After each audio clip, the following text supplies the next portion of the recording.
In my eyes, indisposed, in disguises no one knows, hides the face, lies the snake, the sun in my disgrace. We had the best intentions. That's the kind of thing you tell yourself late at night when you're feeling particularly self-reflective, but only because it's actually true. When you're dealing with infinities, though, it doesn't really matter what you meant, only what happened. If you took a poll among Foundation staff, you'd be hard-pressed to find a single person who supported the proposal. I'm serious, ask around.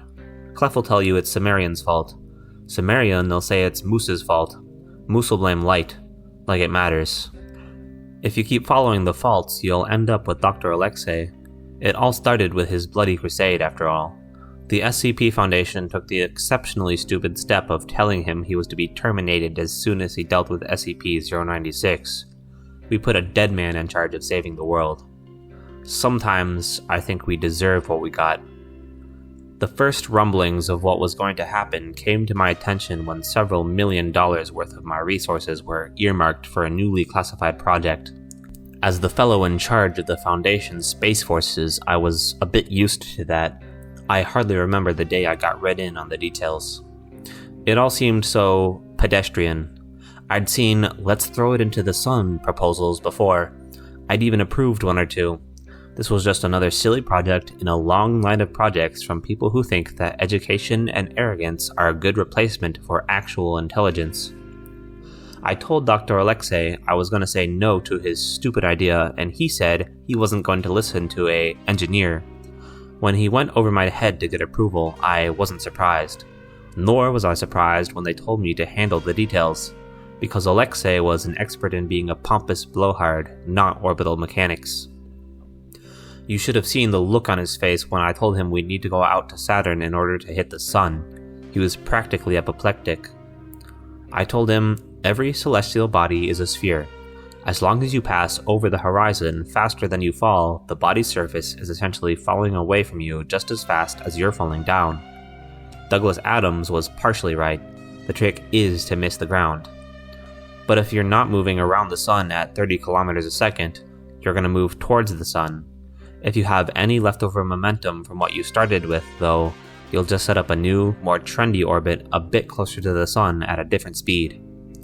The problem with the math is that it only takes 41 kilometers a second to escape the solar system, which means you'll only have to add 11 kilometers a second to the speed you, your mother, your dog, your house, and the ground beneath your feet is already going to get away from the sun.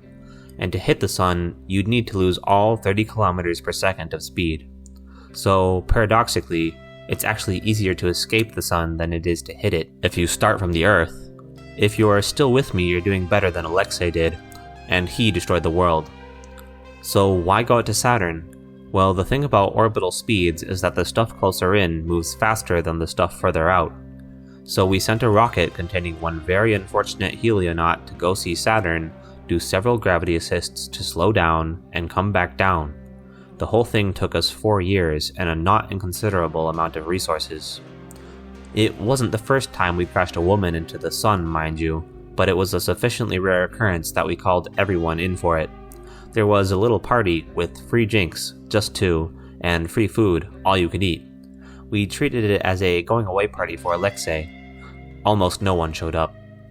We had our sundiver look at a picture and boom, 096 took off like a lanky, slightly quieter rocket. We calculated that at the speed it was going, it would hit the sun, just like we'd planned. All that was left was to listen to the D-class we'd sent up scream as she was incinerated by the sun. We turned off the feed halfway, though. That was my primary objection, by the way. We'd never deliberately killed someone in space before. You're probably thinking that's a lie, but it isn't.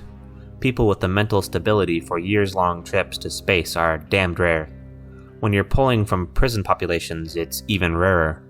I'd love to say it was purely for humanitarian reasons, but the truth is we couldn't spare the astronauts. We tracked 096 all the way. It took 2 more years, but he got where he was going, and as far as we know, he was bathed in nuclear fire. He probably died screaming. They killed Alexei a year ago. I'm not going to use a euphemism there. It was a murder, justified or not. A month ago, they finalized their reports and approved one last test. How could we know we'd succeeded, really? Maybe 096 was just swimming around in there, waiting for someone on the Earth to look at a picture. So they had a D-class look. One last time. A week ago, we noticed the Earth's orbit has begun to decay. I have no math or science that can explain why, but the sun is moving closer.